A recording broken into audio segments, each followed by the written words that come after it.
Diouf ñi xam naa ne yéen seen ak fin dund moom dina métti trop Maître El Hadji Diouf kaa xamante ne amul dara la moo rus amul dara moo rus Maître El Hadji Diouf yow sa ñaar taxaw fii la wax naan Macky Sall dafa war a jël ay décisions yu ferme si opposition bi ñi nga xamante ne dañoo indi violence ak ñi la woote gersa dafa tolérant dafa tolérant bu mu ëpp si seen kanam. Maître El Hadji Diouf yow Maître El Hadji Diouf yow yaa la wax loolu ma ne ndax yow Maître El Hadji Diouf yow mii yaa la wax loolu ak say vaar yi nga wax yëpp si kaw Macky Sall la xoxotal yi moo xoxotal Sénégalais yi mu jaar sa gémmañ yow nga wax ka ñëpp seetaan ko tey nga sañ a taxaw fii naan Macky Sall lu mu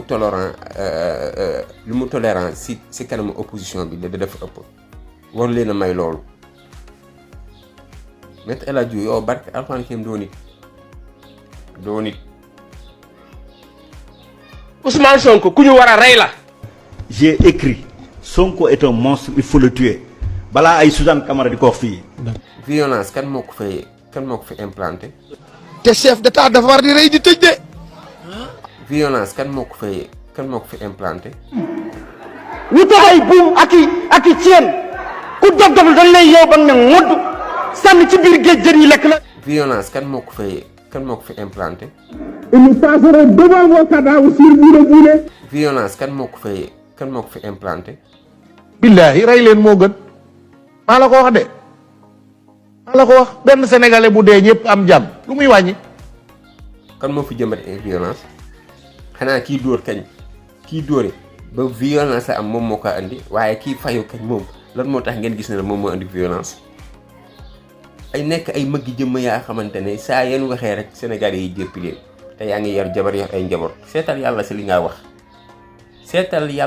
li nga wax yow Maître El Hadji Diouf seetal yàlla si li nga wax.